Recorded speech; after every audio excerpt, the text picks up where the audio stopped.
Bora para os melhores momentos da coletiva de Fernando Diniz. Foi apresentado como novo técnico do Corinthians. Ele falou na coletiva sobre a repercussão negativa da sua contratação, sobre a sua ligação desde a época de jogador e até agora com o Corinthians, as negociações envolvendo ele e o Timão, falou sobre Memphis Depay e declarou seu amor ao Corinthians, mais um louco pro bando. Vamos acompanhar junto aqui, se inscreva aí no canal, fortaleça com o like de sempre, deixa nos comentários qual sua expectativa para Fernando Diniz no Corinthians. Bora pro vídeo.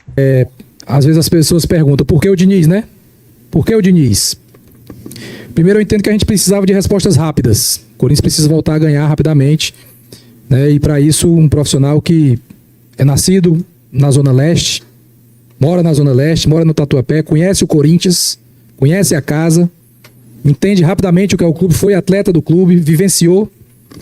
Um profissional que tem um perfil que eu entendo, nós entendemos, né, junto com o presidente do departamento de futebol, que se adequa ao que temos no nosso elenco, um elenco que gosta da bola, um elenco que gosta de posse de bola, um elenco que tem qualidade técnica para desenvolver o jogo que o Diniz costuma fazer, com ideias diferentes, inovadoras.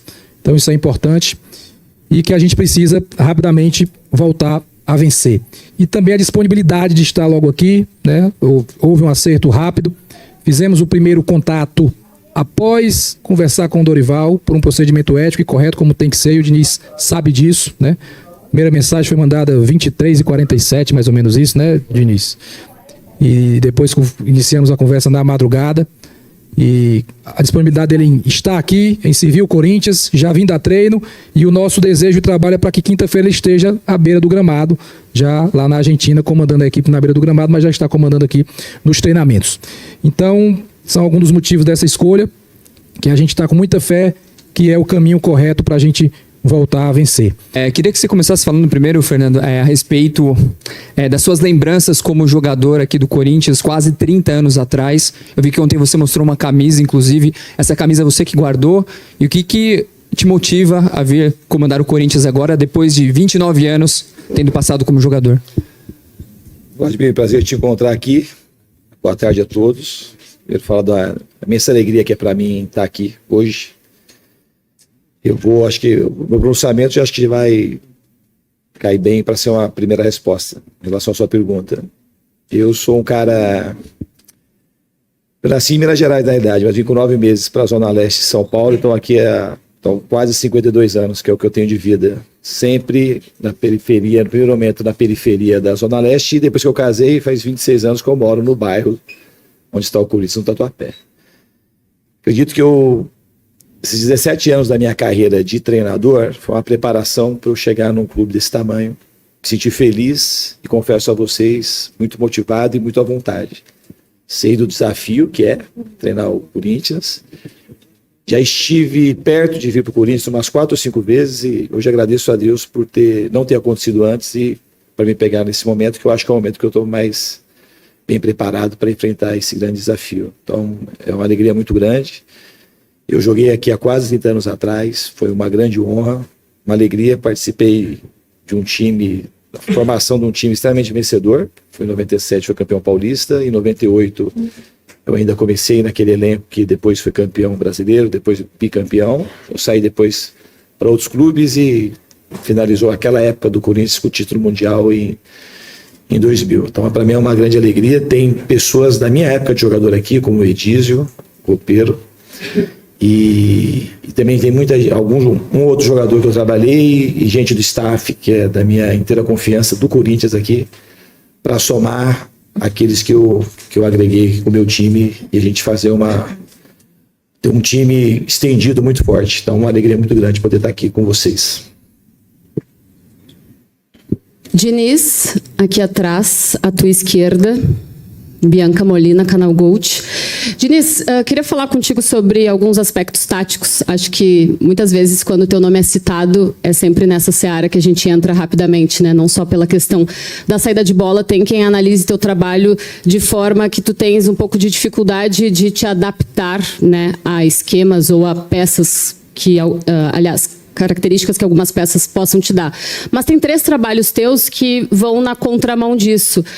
O Fluminense, quando tu jogava com 2 pontas, 2 jogadores mais abertos, e o Cano como um cara mais de área, né, um centroavante. O São Paulo, que tu jogava com o Luciano e com o Brenner, nenhum dos dois mais com essa característica exatamente de referência, então era um ataque bastante móvel. Na temporada passada, com o Ryan, em boa parte da temporada, tu usou ele mais como essa figura de 9. Eu queria entender, dentro dessas nuances dos teus últimos trabalhos, como que tu pensa nesse ataque do Corinthians, especialmente falando, tendo Memphis e Yuri Alberto à disposição. Se tu pensas em readaptar ou replicar o losango, de repente, com o Garro ali de camisa 10, ou adotar o sistema de 4-4-2 do técnico Dorival Júnior, de repente, usando jogadores pelos lados com mais velocidade, não exatamente o André e o Bidon fazendo as pontas, digamos assim, desse time. Enfim, já deu tempo de tu pensar qual vai ser o teu início nesse Corinthians em aspectos táticos. Obrigada. Parabéns pela pergunta, para ser meu auxiliar, se você quiser. No fundo, eu sempre vou me adaptando aos elencos. O São Paulo mesmo que você citou, tiveram 3 São Paulos, que as pessoas não lembram. O primeiro São Paulo tinha um ponta muito agudo, que era o Antony, e foi o primeiro São Paulo. Depois teve um outro time que o Pato, a gente conseguiu recuperar ele num bom momento, e o Pato era o centroavante, aí jogava Vitor Bueno e Antony. E depois no São Paulo, que quase foi campeão, a gente era um time que jogava sem pontas, sem laterais que tinham muita profundidade e sem atacantes que também davam muita profundidade, e foi o time que quase ganhou o Brasileiro e a Copa do Brasil. Então só no São Paulo foi um momento camaleônico de muitas mudanças. O Vasco também é um time diferente, e o Fluminense muito diferente também. O Arias era um jogador, por exemplo, só jogava do lado esquerdo, aí aprendeu a jogar do lado direito. Num primeiro momento, em 2022, era o Luiz Henrique no começo, e o Arias do outro lado, e depois o Luiz Henrique saiu, aí entrou o Matheus Martins. Aí quando veio o Marcelo, o Felipe Melo em 23, era um outro Fluminense também. Então a gente vai se adaptando. Aqui a minha ideia é sempre procurar fazer o possível para colocar os melhores jogadores em campo, que não se resume na tática. O importante é você ter jogadores com confiança, com coragem, e que vão se encaixando, e eles que vão dizendo como é que eu vou ter que montar e adaptar o time nas fases do jogo, tanto para jogar quanto para marcar. Boa tarde, Diniz. Aqui, Yuri Medeiros, da Itatiaia. Ficando ainda um pouco no campo, uma coisa que a gente percebe muito no Corinthians é a ausência de jogadores de velocidade. É um time que tem muito meia atacante, volante, mas pouco ponta.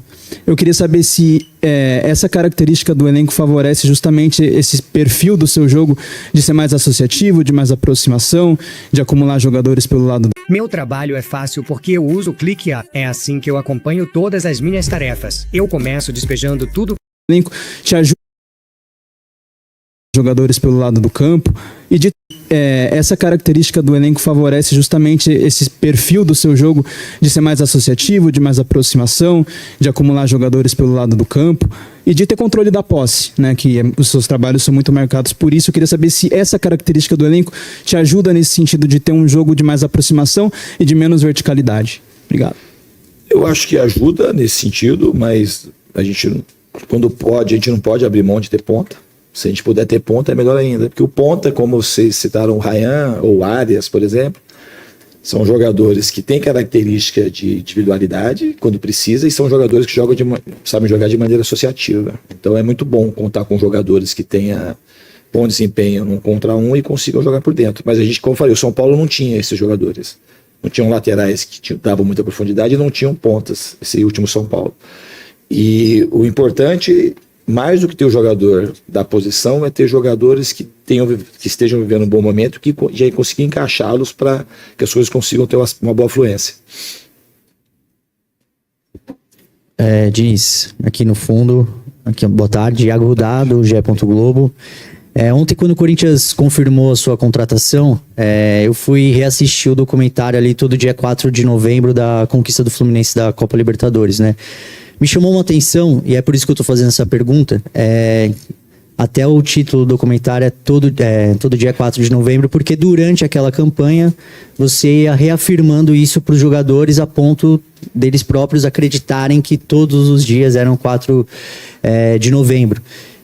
Eu queria que você falasse sobre essa sua metodologia de trabalho, de passar a confiança para os jogadores, disso ser um mantra, né? Eita, peraí.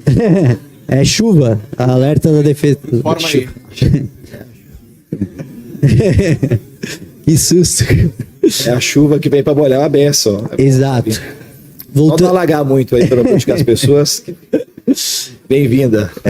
Voltando à pergunta, né, sobre até o fato de você ser formado, né, em psicologia, queria que você falasse um pouquinho sobre essa metodologia de trabalho, não sei se foi um caso específico ali naquela campanha do Fluminense, que eu acho que é o melhor trabalho da sua carreira, pelo menos em termos de título, né, e se no Fluminense ali todo dia era 4 de novembro, qual que é a mensagem que você quer trazer para esse elenco do Corinthians, que também está num momento delicado, assim como aquele Fluminense teve? Obrigado. Eu acho que todo dia é dia de disputar título, sabe? Isso é uma coisa que faz parte de mim, faz parte verdadeiramente daquilo que eu penso sobre futebol, daquilo que eu penso sobre a vida. A gente não ganha o título no dia da final, a gente ganha o título hoje, amanhã, depois de amanhã. Isso é uma coisa que eu procuro fazer não só no Fluminense, em todos os times que eu trabalhei, e isso começou hoje aqui. Eu acho que um time da grandeza do Corinthians tem que pensar em título todo dia que a gente acorda, pensar em ganhar. É um privilégio para a gente estar aqui no Corinthians, para todo mundo que está aqui. É um clube gigantesco, uma torcida que dispensa todos os comentários, é a torcida por excelência. Isso está na boca de todas as pessoas. A gente que vem jogar contra, até vir jogar contra que é bom, que é sempre um show da torcida. E a gente tem que trabalhar para ser um time que corresponda o tamanho da torcida e principalmente a maneira como a torcida do Corinthians reage em todos os momentos quando o Corinthians está jogando. Esse é o maior desafio nosso. A torcida do Corinthians joga ganhando título toda vez que vai no estádio. E a gente tem que aprender com a torcida a ser parecido com ela. Diniz, tudo bem? Nina Gagliotti do SBT. Bem. Juntando um pouco de tudo que você falou, metodologia e também considerando como tudo é muito rápido no futebol, queria saber como você planeja fazer isso no Corinthians, porque assim, o calendário nunca ajuda, isso a gente sabe, todo mundo fala sobre isso. Também pensar em mudar, já são outros 500, o Corinthians tem um jogo, a estreia na Libertadores, clássico contra o Palmeiras, depois outro jogo importante da Libertadores.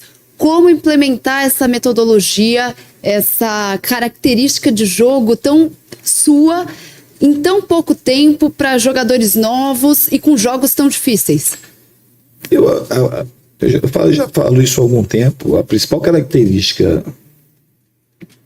dos times que eu dirijo é ter muita vontade e ser um time solidário e ter coragem. Acho que isso que não pode faltar. O resto, a gente vai aos poucos na parte tática, que as pessoas acham que a parte tática ela tem uma prevalência para mim, e não tem, nunca vai ter.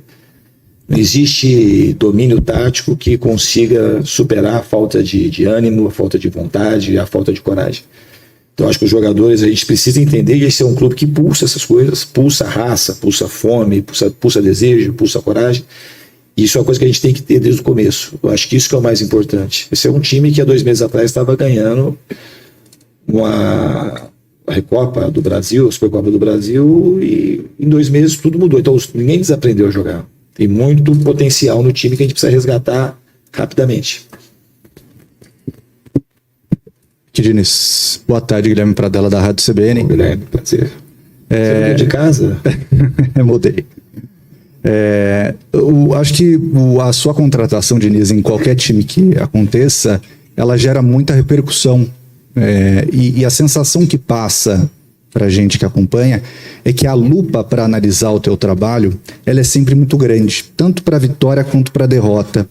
Queria te ouvir sobre isso. Como que você encara sobre isso? Se você concorda ou não com esse tipo de análise, agora que você está chegando no Corinthians? Eu acredito que sim, pela repercussão, pelas perguntas, mas eu que convivo comigo mesmo, para mim é sempre uma coisa simples. Eu procuro fazer aquilo que eu considero melhor para os jogadores e para o torcedor, que seja um time, como eu falei, solidário, corajoso, que tenha sempre fome de vencer. E a parte tática, ela vai sendo desenvolvida, não tem parada para a parte tática. Que a parte tática do jogo de futebol, ninguém sabe o suficiente, sempre tem coisas para a gente aprender, que eu acho que ao longo da minha carreira eu vou evoluindo sempre. Eu trabalho muito, assisto muito vídeo, eu trabalho muitas horas no campo, eu gosto de trabalhar nos bastidores com os jogadores.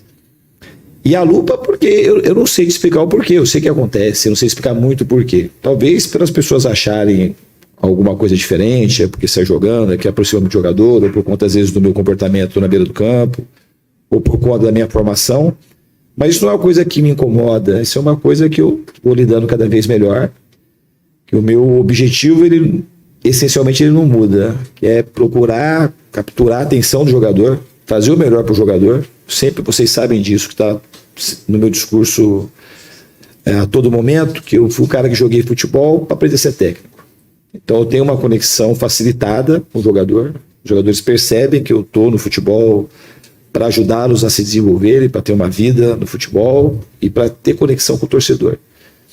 Então é isso. Eu agora não saberia te explicar o porquê que tem tanta repercussão. É uma coisa que acontece e a gente vai lidando cada vez melhor com isso. Diniz, aqui do seu lado direito, tudo bem? Vitor Boni, da Jovem Pan. Você adota como metodologia de trabalho também, você acabou de citar, conhecer a história do jogador, né? Ajudar o jogador a se desenvolver também como pessoa, ter uma relação também muito próxima com os seus jogadores. E agora você recebe um elenco que é muito diverso, né? Jogadores jovens, jogadores experientes, jogadores de diferentes países, fora da América do Sul, holandês, inglês, marroquino. Queria saber sua expectativa também nesse sentido, no ponto do trato com os jogadores. O que você espera para esse elenco tão diverso como é o do Corinthians? Eu acredito que tem que ter disponibilidade e vontade de ajudar todo mundo. Já comecei hoje a isso, a me aproximar dos jogadores, facilitar para que todo mundo entenda, fazer o possível, porque a linguagem é algo essencial. E acho que essa diversidade acho que ajuda o Corinthians. A gente tem jogadores aqui de diferentes nacionalidades, diferentes perfis técnico, físico, jogador da base, jogador, uma superestrela igual Memphis, jogadores com nível de seleção, jogadores que estão se projetando de maneira cada vez mais positiva, como o caso do Bidon, do André e outros que estão vindo da base. Você tá disponível e ter vontade de ajudar todo mundo. Obviamente, se você consegue ajudar todo mundo, acredito que ajudar, acho que até dá para ajudar todo mundo de alguma forma, de maneiras diferentes. A gente vai conseguir avançar mais, outros não, que é normal, mas a vontade de ajudar, ela é um desejo igual para todos. Diniz, boa tarde. Pedro Ramiro, aqui da Record. Você falou da superestrela Memphis, né? E é inegável que quando você cita o nome do Memphis, o torcedor tem vários comportamentos, principalmente até de exaltação com relação ao holandês. Só que talvez você tenha pouco tempo para utilizar o Memphis e vai depender muito se ele vai renovar o contrato ou não, né? Porque ele tem um contrato encerrando agora no meio do ano. Do teu ponto de vista, qual a importância do Memphis para esse elenco, a importância do Corinthians para o Memphis e como você pretende utilizá-lo também nesse curto período por enquanto? Eu espero, de fato, que ele fique. Eu acho que o Memphis vir para o Brasil é um presente para o futebol brasileiro, porque é um jogador, uma superestrela mundial, é um jogador e desde quando ele chegou no Corinthians 24, ele foi muito importante, sabe, naquele momento quando ele chegou e o que aconteceu já em 24. Os momentos decisivos das conquistas recentes do Corinthians, ele sempre teve muito presente, muito atuante. E a gente, quando vai jogar contra, você sabe que é um cara que pode decidir o jogo a qualquer momento, que tem um brilho especial. Não é casualidade, é um jogador que se reconhece como um grande jogador, gosta de estar no Corinthians, gosta de estar no Brasil, e gosta de ser decisivo e tem carisma para isso, né? É diferente. Então, assim, é muito difícil a gente ter um jogador desse quilate jogando aqui no Brasil. Então, eu espero muito que ele fique e quero muito construir uma história junto com ele. Espero que ele fique aqui por bastante tempo e consiga cada vez mais erguer taças pelo Corinthians. Diniz, tudo bem? Boa tarde. Priscila Senhorães, da TNT Esportes. Você falou muito de torcida e falou muito também de relação com jogadores, né? No campo, fora dele, nos bastidores. E nesse momento, acho que a gente pode fazer uma análise que essas duas vertentes vivem uma relação não tão saudável, de certa maneira. A gente vê os jogadores sendo cobrados diariamente, já são 2 dias aqui na porta do CT, discursos um pouco, muito insatisfeitos, na verdade, enfim. Queria que você falasse como você pretende trabalhar os seus atletas para eles não se desmotivarem nesse momento e o que é que você acha também de um costume do Corinthians de receber torcedores organizados no CT, seja dentro ou seja só aqui na porta, enfim, se você puder falar um pouquinho dessas duas coisas. Eu acho que é super normal um time que tem o tamanho da torcida do Corinthians e a força que tem o torcedor organizado, é aquele torcedor que vai lá no estádio e que às vezes ganha o jogo com a sua presença. A gente sabe que o Corinthians muitas vezes ganha os jogos por conta dessa torcida que não para. Tá? Eu acho que os jogadores têm que cada vez mais aprender a jogar no Corinthians. E todo mundo, eu aprender a ser técnico do Corinthians cada vez mais. Porque isso é trabalhar no Corinthians e é saber lidar com isso. Eu acho que os jogadores aqui, a minha presença aqui é para ajudar aos jogadores a saberem lidar bem com isso e isso, de alguma forma, a gente tirar o que é positivo e transformar isso em jogo dentro do campo e trazer vitória, porque o que acalma isso é ganhar jogo. É o que a gente tem que tentar fazer o mais rápido possível, que aí acalma todo mundo. A gente tem que fazer o nosso melhor para fazer o torcedor sorrir o quanto antes. Diniz, aqui. Thiago Salazar, TV Gazeta, bom revê-lo. Fernando, a gente sabe que você não se amedronta com nenhuma crítica, né? Mas a gente percebeu, pelo termômetro basicamente das redes sociais, uma rejeição um pouco acima do tom, pelas enquetes, pelos comentários e tudo mais, com a sua contratação. Eu queria te ouvir sobre isso. Isso muda de alguma maneira o seu trabalho? Como que você entende que é possível reverter essa rejeição em apoio? Enfim, de que maneira isso, se é que interfere no teu trabalho, como que você age diante disso? Não é uma questão de interferência, é uma questão que eu me sinto muito bem acolhido, estou extremamente motivado, feliz de estar aqui. Eu vejo também muita gente empolgada, torcedor de rua, torcedor aqui. Eu moro na Zona Leste, você sabe o tanto de corintiano que tem aqui. Então esse torcedor, ele importa muito, o torcedor do estádio. Eu, sinceramente, se a gente fizer uma enquete aqui da minha personalidade, da minha história, quase todo mundo do mundo do futebol achou que um dia isso ia acontecer, que eu tenho uma combinação com o Corinthians. Eu, sinceramente, também acho. Acho que eu tenho uma cara que combina com isso aqui, pela minha maneira inquieta, pela inovação, pela coragem de fazer as coisas. Então a gente acha que tem tudo para dar certo e o torcedor só quer ver o time ganhar. Se você lembrar, o Tite era muito rejeitado aqui. Lembra do Tolima? Como é que estava isso aqui? Então a torcida está na dela e a gente tem que estar na nossa. Às vezes criando polêmica, né? Às vezes não. Mas assim, é sempre para um lado positivo. A gente levar as coisas do jeito que tem que ser levado. Aqui é a gente trabalhar internamente, fazer o melhor e ganhar jogo o quanto antes. E, se possível, quanto antes também voltar a levantar a taça, que é o que o corintiano quer e o que é o que precisa acontecer num time desse tamanho.